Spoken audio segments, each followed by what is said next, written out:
여러분 아까 제가 평균 연비는 리터당 17에서 18km 정도가 한계다 말씀을 드렸는데 정정을 해드려야 될 것 같아요. 네, 지금 평균 연비가 딱 20.0km까지 올라왔네요.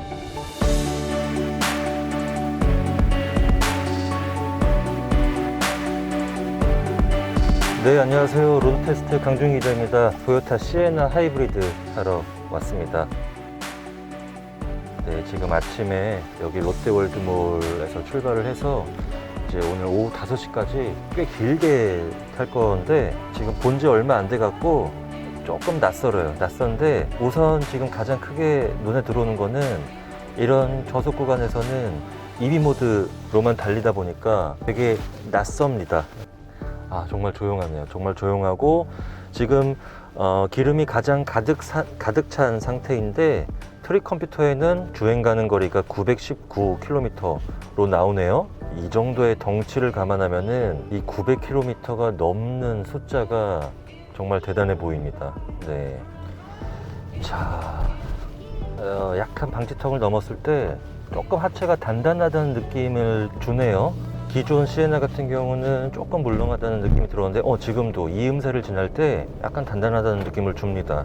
여러분, 일단 시야가 A필러가 이쪽에서 봤을 때는 되게 두껍게 보였거든요. 옆에서 보면은 얇아가지고 시야가 괜찮네요. 이렇게 A필러가 가린다는 느낌은 없고, 이 사이드 미러가 도어 쪽에 붙으면서 이쪽에 쿼터 글라스가 굉장히 큽니다. 면적이 좀 시야가 탁 트여 있다는 느낌을 주고, 그리고 윈도우 이 벨트 라인이 카니발보다는 좀 낮은 것 같네요. 개방감이 괜찮은 것 같습니다. 스티어링 휠의 디자인은 익숙합니다. 그러니까 뭐 캠리나 라브4 탔을 때의 느낌이랑 비슷하고, 특징적인 부분은 어댑티브 크루즈 컨트롤 조작할 수 있는 버튼이 스티어링 휠 오른쪽에 있네요.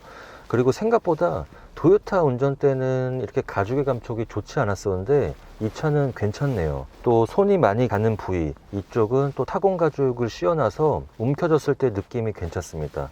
오늘 행사 시작하면서 뭐 준비물 같은 걸 정말 많이 받았는데 지금 영상에는 잘 안 보이실 거예요. 이 기어 레버 아래쪽에 되게 많은 것들을 수납을 해놨습니다. 아래쪽에 완전 뻥 뚫려 있어가지고 이거 참 잘 해놨네요. 여러분, 카니발 같은 경우는 전자식 기어 리버를 씀에도 불구하고 아래쪽이 꽉 막혀 있다 보니까 사실 공간 활용성 측면에서는 별로 그렇게 좋지가 않았거든요. 시에나 같은 경우는 아래쪽을 시원하게 뚫어 놓다 보니까 이쪽에 체감상 노트북 한 15인치 정도 되는 것도 충분히 놓을 수 있겠구나 이런 생각이 들고, 또 뭐 여성분들 핸드백이라든지 신발 이런 것들도 올려놓을 수 있겠다는 생각이 듭니다. 하나 좀 단점을 지적하고 싶어요. 브레이크가 조금 밀립니다. 브레이크 성능이 밀리고 페달의 담력도 조금 무겁고 조금 아쉽네요. 지금도 제동력을 이게 국산차의 이 브레이크 페달 세팅에 좀 적응이 되신 분들은 적응이 좀 필요하실 것 같아요. 이게 왜냐면은 뒤에 차가 없으니까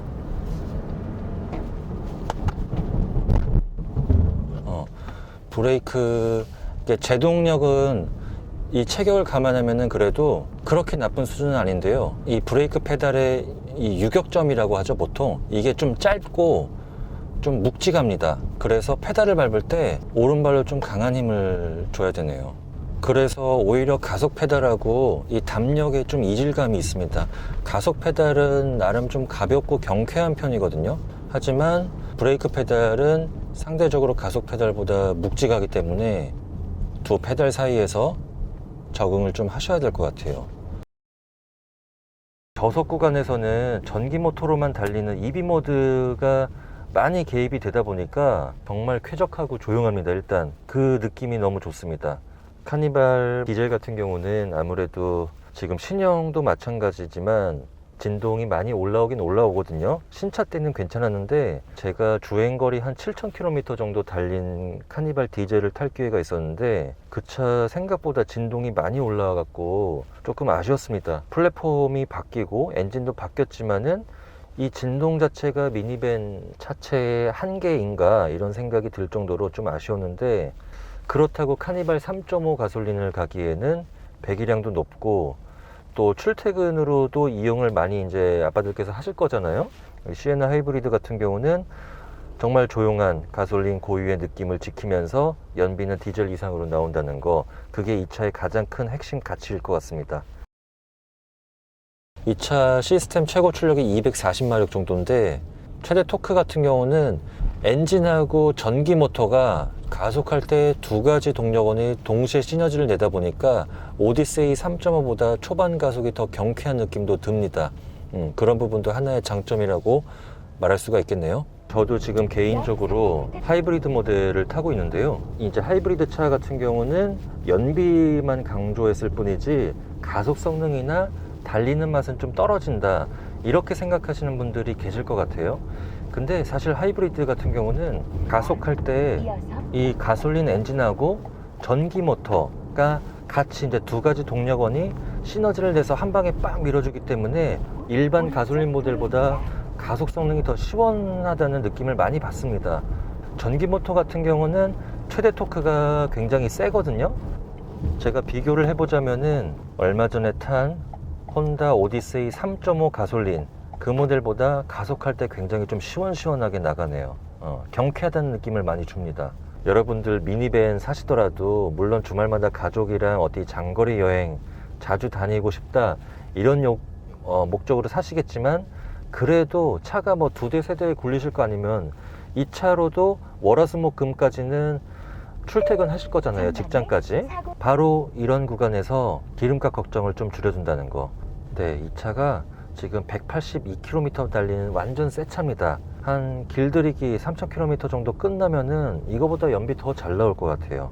40km 정도가 되니까 엔진이 개입이 되는데, 이 상태에서는 자, 엔진이 바퀴에도 동력을 보내고 배터리도 실시간으로 충전을 해주고, 그러면서 배터리가 어느 정도 충전이 됐다 싶으면은 그때 또 지금 EV 모드가 시속 50km에서도 들어오네요. 자, 여러분 영상에서 지금 느껴지지 않나요? 이 전기 모터로만 달릴 때는 정말 아무 소리도 안 들립니다. 네, 정말 조용합니다. 조용해서 일단 조용하다는 거 하나만으로 한 급 위의 차를 타고 있다는 느낌을 주네요. 자, 그리고 이렇게 좁은 골목에서 마주오는 차들 때문에 특히 미니밴은 덩치가 크기 때문에 운전하기 좀 부담스럽지 않을까, 이렇게 생각이 들 것 같은데, 저는 느끼기에 개인적으로 체감상 운전할 때는 시에나가 가장 편한 것 같아요. 오디세이나 카니발하고 비교해서 조금 더, 이게 사실 뭐 착각일 것 같은데 앞창문의 면적, 그리고 시원한 아주 이 쿼터 글라스의 크기 때문에 생각보다 운전석에서는 그렇게 큰 차를 타는 것 같은 느낌이 안 든다, 이렇게 좀 말씀드려보고 싶습니다. 어댑티브 크루즈 컨트롤, 반자율 주행 시스템, 준자율 주행 시스템이라고 하죠. 이런 기능이 다 들어갔습니다. 이런 정체 구간뿐만이 아니라 고속에서 이제 식구들이랑 같이 이제 장거리 달릴 때, 그때 시속 100, 110km 딱 크루즈 컨트롤 맞춰놓고 차간 거리는 한 3, 4단계로 맞춰놓고 이렇게 달리면은 아주 뭐 부산을 가든지 강원도를 가든지 이렇게 멀리 가더라도 이 운전하시는 분들 피로감을 확 줄여줄 수 있겠죠. 차가 가까이 가니까 이 어라운드 뷰 모니터도 또 있네요. 전방 카메라가 있고, 근데 차가 살짝만 멀어지면은 이걸 또 화면을 바로바로 꺼줍니다. 이거 참 괜찮네요. 여러분, 그 현대차, 기아차도 이 기능 이제 옵션이 있는 차는 있거든요. 근데 차가 이제 좀 저 차처럼 이제 멀어지더라도 한동안은 그 어라운드 뷰 모니터 화면을 유지를 하는데, 그래서 길 안내를 조금 늦게 받아가지고 순간적으로 길을 놓치는 경우가 있거든요. 근데 이 차는 차가 조금이라도 멀어지면은 바로 이제 원래 내비게이션 화면으로 전환을 해줘가지고 이거 참 괜찮네요, 이거는. 근데 방금 보셨겠지만은 어라운드 뷰 주변 화면이랑 전방 카메라 이 화질이 그렇게 좋지는 않습니다. 그거는 약간 아쉽네요. 자, 그리고 여러분 기어 레버 뒤쪽을 보니까 이 오토 홀드 모드가 있습니다. 정차 중에 브레이크 페달을 밟은 상태에서 떼도 차가 움직이지 않고 고정되는 거, 이거 저는 정말 잘 활용하고 있는 기능이거든요. 브레이크 페달 계속 밟고 있으면은 발목이 조금 피로한데 이게 있으면 정말 편하거든요. 그리고 이쪽에 EV 모드가 별도로 있네요. EV 모드는 배터리 양이 충분하다고 생각했을 때 이 버튼을 눌러서 강제로 전기 모드로만 달리게 이렇게 세팅하는 모드라고 할 수 있습니다. 그리고 왼쪽에는 드라이브 모드 설정할 수 있는데 스포츠 모드가 있고 에코 모드가 있네요. 에코 모드로 한번 가볼까요? 에코 모드로 달리니까 가속 페달이 조금 힘이 빠지는 느낌이 드네요. 똑같은 양을 밟아도 차가 조금 더디게 나가는 느낌이 들고, 일단 뭐 가솔린 엔진이 켜졌을 때 EV 모드로 달리다가 엔진이 들어왔을 때 도요타는 그 이질감이 거의 없습니다. 아주 자연스럽게 엔진이 시동이 걸렸다가 꺼졌다가 전기 모터로만 달리다가 또 엔진이 들어왔다가 이런 수시로 바통을 주고받는 게 너무 자연스럽습니다. 지금 뭐 이 차는 가속 페달을 밟다가 떼기만 하면 바로 그냥 EV 모드로 들어가네요. 여러분, 시에나가 풀체인지 거의 10년 만에 했잖아요. 10년 만에 하면서 플랫폼을 완전히 새롭게 바뀌었습니다. 토요타 TNGA 플랫폼으로 바뀌면서 무게중심이 굉장히 아래쪽에 깔렸다고 합니다. 비틀림 강성, 차체 강성 이제 많이 올라갔다고 하고, 일단 이렇게 도로를 달릴 때 안정감이 좋습니다. 차가 자잘한 움직임이 없다고 느껴지고, 운전대는 저속에서는 굉장히 가벼운데 속도를 높일수록 아주 뭐 약간 담력은 그냥 적당한 것 같아요. 그렇게 무겁지도 않고, 혼다 오디세이는 조금 무겁다고 생각이 들었거든요. 근데 이 차는 카니발처럼 마냥 가볍지는 않으면서 아주 적당하게 밸런스가 갖춰진 것 같아요. 이런 도로의 이음새들을 지나갈 때도 차체 강성이 떨어지는 차들은 충격이 바디로 꽤 그냥 퉁퉁하고 올라오거든요. 불쾌하게. 근데 이 차는 말끔하게 밑에서 꿀떡꿀떡 먹어주는 것 같습니다. 지금 이런 이제 노면 여철이 고르지 못한 곳을 지나갈 때도 차에 뭐 이렇게 강성이 떨어져서 어디가 좀 크게 진동이 올라오거나 이런 부분이 없고 좀 말끔하다는 느낌을 받습니다. 그리고 뭐 사이드미러도 큼직하니까 차선 변경할 때도 이 거대한 덩치를 다루는 게 전혀 부담스럽지가 않고, 일부 수입차 같은 경우는 여러분 운전석 사이드미러 같은 경우는 평면 거울을 써서 차선을 바꿀 때 조금 힘든 경우가 있거든요. 근데 이 차는 뭐 운전석 사이드미러도 정말 잘 보이네요, 광각으로. 그리고 후측방 모니터링 시스템 당연히 들어갔고요. 열선 사이드미러 있고, 뭐 옵션이 없는 게 없네요. 이 차는 주행 감각 자체가 차분하다 보니까 뭐 처음 탄 차는 보통 이 약간 낯설어 갖고 몸이 긴장해서 금방 피로해지는 경우가 많거든요. 근데 이 차는 움직임이 되게 차분하고 자잘한 움직임이 없고 노면 요철도 아주 깔끔하게 넘어가다 보니까 몸이 되게 편하네요. 그리고 여러분, 지금 팔당 쪽으로 가고 있는데 이쪽이 바람이 많이 불어가지고 웬만큼 고속으로 올라가면은 풍절음이 들리는 차가 꽤 많거든요. 풍절음 억제는 잘 했네요. 창문 한번 열어볼까? 이중 접합 차음 유리가 들어갔구나. 그러니까 도요타가 대중 브랜드라서 사실 국산 차랑 비교를 하시는 분들께서는 옵션이나 편의사양 이런 것들은 좀 타협해서 사는 느낌이 그동안 많았잖아요. 근데 이 시에나는 지금 이중접합 차음 유리까지 쓰고 헤드업 디스플레이도 있고 통풍 시트 있고, 뭐 사양 측면에서는 아주 괜찮습니다. 풍절음은 정말 잘 막았네요. 제가 카니발이나 특히 소렌토 탔을 때는 이 앞유리에서 부딪히는 바람 소리가 아주 거슬릴 정도는 하지만 그래도 신경은 조금 쓰였거든요. 그리고 이 썬루프 위쪽에서 들리는 소음도 좀 있었습니다, 카니발은. 시에나는 일단 바람 소리는 정말 잘 제압을 했네요. 기존과 비교해 이 A필러 각도가 조금 눕고 공기 저항을 개선한 측면도 있을 것 같아요. 풍절음이 적게 들리는 게. 여러분, 이 속도가 이제 지금 시속 80km 내외로 달리고 있다 보니까 여기서 이제 한계가 오네요.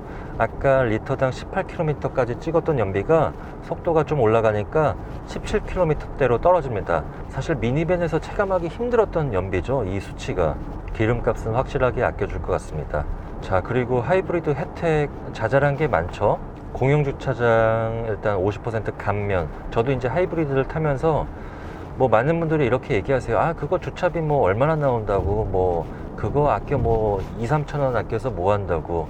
근데 이게 막상 외근 같은 거 나갔을 때 딱 친환경 저공해차 스티커를 보고 이 주차 도와주시는 분께서 아, 이 차는 친환경 차니까 50% 감면이에요 하고서 주차 요금이 딱 절반 찍혔을 때 일단 기분이 좋고요.